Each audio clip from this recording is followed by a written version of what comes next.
Bismillahirrahmanirrahim. Assalamualaikum warahmatullahi wabarakatuh. Selamat pagi dan salam sejahtera untuk kita semuanya. Sebelumnya, yang saya hormati seluruh sivitas akademika Universitas Jenderal Ahmad Yani Yogyakarta.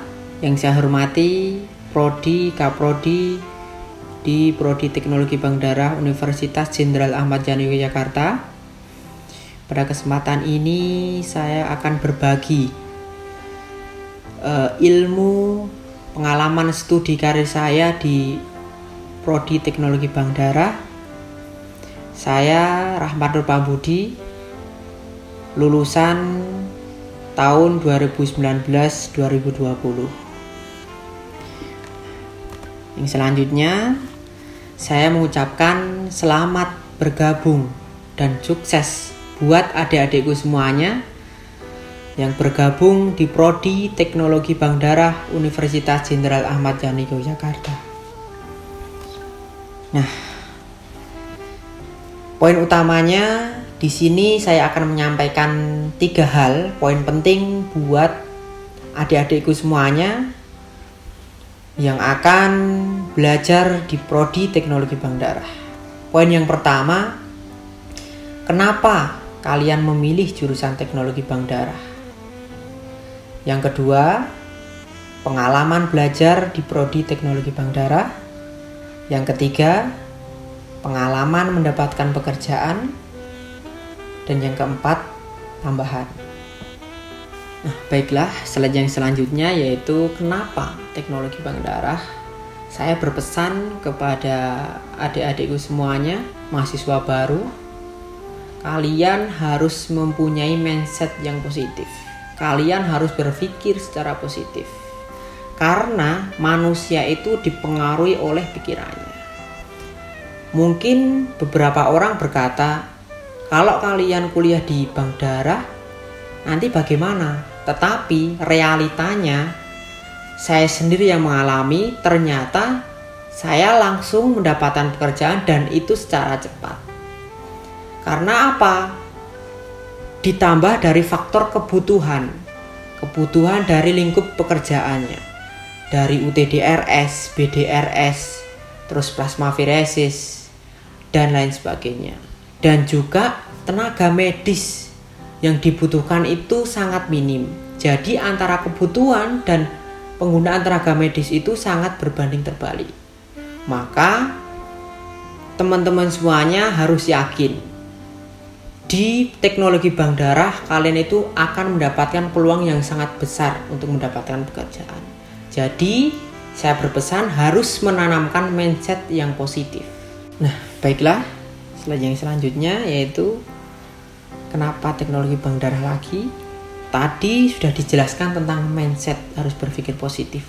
Dan ini diperkuat dengan peraturan Kementerian Kesehatan nomor 83 tahun 2014, bahwa di situ disebutkan bahwa setiap rumah sakit wajib memiliki bank darah rumah sakit. Dan realita yang saya alami sekarang itu masih banyak rumah sakit yang belum mempunyai unit transfusi darah. Bahkan tenaga di dalam itu biasanya yang sekarang saya alami itu mayoritas belum dari teknologi transfusi darah, baru dari tenaga analis maupun perawat. Jadi peluang teman-teman dan adik-adik di Teknologi Bank Darah itu sangat besar. Nah, baiklah, slide yang selanjutnya saya akan bercerita tentang pengalaman belajar saya di Prodi Teknologi Bank Darah.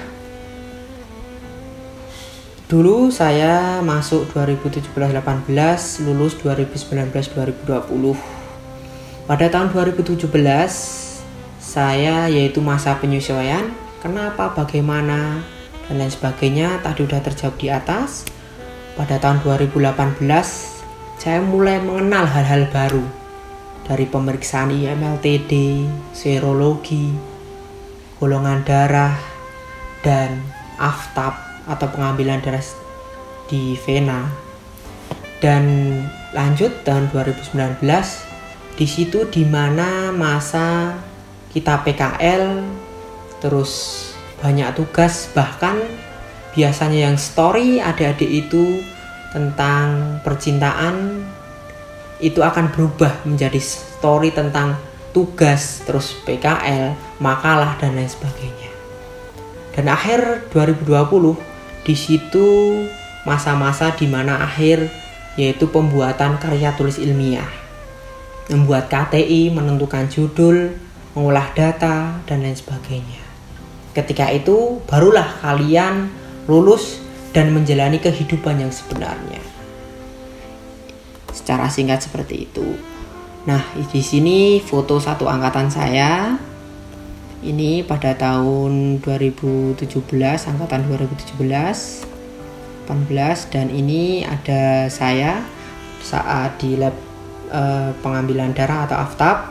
Ini yang kedua ada pembelajaran di dalam kelas, dan yang ketiga ada foto teman-teman saya yang cowok semuanya. Yang keempat ada foto di lab serologi. Selanjutnya, nah, perjalanan mencari pekerjaan. Dulu saya pernah melamar di berbagai tempat. Yang pertama di RSUD Wonosari. Pada tahap pertama saya gagal karena belum mempunyai ijazah dan STR. RSUP Karya di Semarang juga dulu belum mempunyai STR dan ijazah.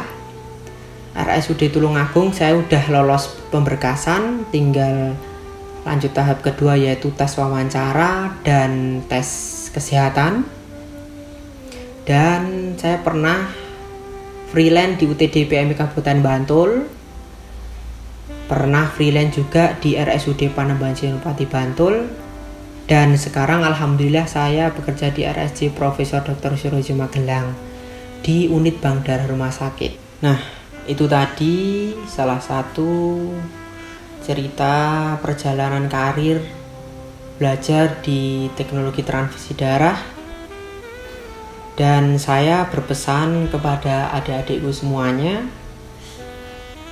pada adik-adikku yang akan menempuh karir belajar di teknologi transfusi darah atau bank darah di Universitas Jenderal Ahmad Yani Yogyakarta, saya berpesan kalian harus mempunyai dream atau mimpi. Nah, untuk mewujudkan mimpi itu kalian harus mempunyai mindset yang berpikir positif. Mindset yang selalu berpikir positif. Nah, karena apa? Mindset itu penting. Jadilah orang yang selalu berpikir positif. Nasib kita, kesuksesan kita, dan kebahagiaan kita ditentukan oleh perpikiran yang positif. Karena pemikiran kita akan membentuk suatu mindset yang bagus dan akan diefortkan, akan dimunculkan dengan perilaku-perilaku yang positif. Karena manusia itu sangat dipengaruhi oleh pemikirannya. Jadi jangan berpikiran yang negatif. Jangan berprasangka buruk.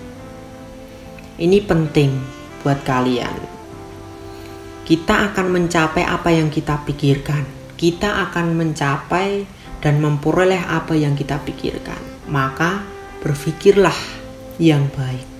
Maka berpikirlah yang positif. Berpikirlah tentang kesuksesan. Dan berpikirlah tentang kebahagiaan. Jika kalian sudah melakukan seperti itu, lakukanlah secara serius, secara bersungguh-sungguh. Maka mimpi kalian, dream kalian akan kalian peroleh, akan kalian wujudkan, dan yang mewujudkan mimpi kalian yaitu kalian sendiri. Itu pesan buat saya, buat teman-teman besok menjadi teman dan sekarang masih menjadi adik tingkat. Selamat belajar dan sukses seterusnya. Saya akhiri. Assalamualaikum warahmatullahi wabarakatuh.